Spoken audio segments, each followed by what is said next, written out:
15 अगस्त 2019 को भारत की अंतरिक्ष एजेंसी इसरो की 50 साल पूरे हो रहे थे। इसी दिन भारत अपनी आज़ादी का 73वां जश्न भी मना रहा था। भारतीय अनुसंधान संगठन इसरो की शुरुआत 15 अगस्त 1969 के दिन अंतरिक्ष विज्ञान के क्षेत्र में शोध को बढ़ावा देने के मकसद से हुई थी। इसका मुख्यालय बेंगलुरु में है।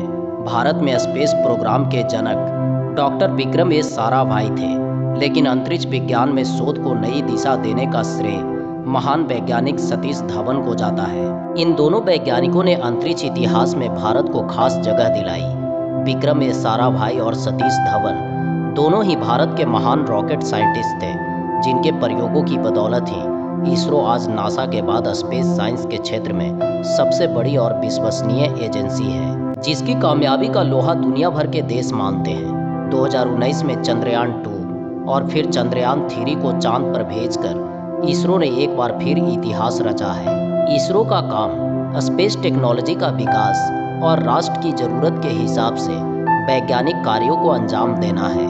यह इसरो ही है जिसने 19 अप्रैल 1975 को भारत के पहले सैटेलाइट आर्यभट्ट के प्रक्षेपण के जरिए इतिहास रचा और दुनिया भर के देशों को सदमे में डालकर अंतरिक्ष के क्षेत्र में पहला कदम बढ़ाया। 5 साल बाद इसरो ने रोहिणी सैटेलाइट को धरती की कक्षा पर स्थापित कर एक और इतिहास रचा।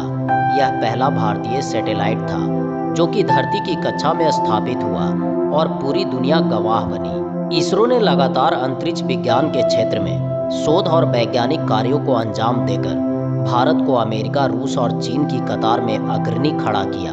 अगर विक्रम साराभाई और सतीश धवन जैसे महान वैज्ञानिक नहीं होते तो इसरो भी नहीं होता। महान वैज्ञानिक डॉक्टर साराभाई भारतीय अंतरिक्ष कार्यक्रम के जनक थे।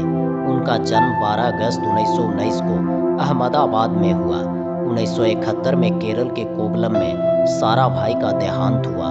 विक्रम अम्बालाल साराभाई भौतिक वैज्ञानिक और इंडस्ट्रियलिस्ट थे, जिन्होंने भारत में स्पेस रिसर्च की जरूरत को समझी और न्यूक्लियर पावर विकसित करने में मदद की। उन्होंने अलग अलग क्षेत्रों में अनेक संस्थाओं की स्थापना की।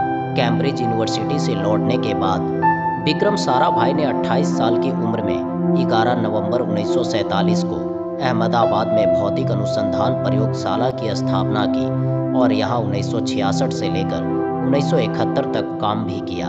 विक्रम साराभाई बचपन से ही भविष्य दृष्टा थे।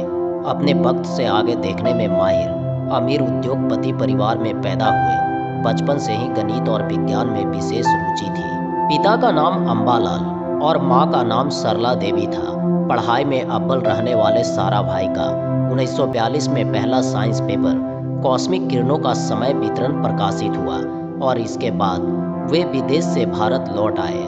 विक्रम साराभाई ने 1962 में Indian national committee for space research की स्थापना की, जिसका नाम बाद में इसरो हुआ।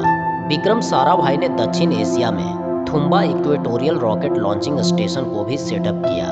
1966 में भारत में परमाणु ऊर्जा कार्यक्रम की कल्पना करने वाले मशहूर वैज्ञानिक होमी जहांगीर भाभा के देहांत के बाद विक्रम साराभाई को परमाणु ऊर्जा आयोग का अध्यक्ष बनाया गया। उन्होंने यहाँ रहकर होमी जहांगीर भाभा के सपने को आगे बढ़ाया। विक्रम साराभाई की तरह ही प्रोफेसर सतीश धवन भी भारत के महान वैज्ञानिक थे। साराभाई के देहांत के बाद सतीश धवन ने देश के अंतरिक्ष कार्यक्रम का पदभार संभाला और उनके ही शर्त पर अंतरिक्ष कार्यक्रम का मुख्यालय बेंगलुरु बनाया गया। इसरो के अध्यक्ष पद संभालने के साथ ही सतीश धवन ने भारतीय विज्ञान संस्थान के निदेशक का पद भी संभाला।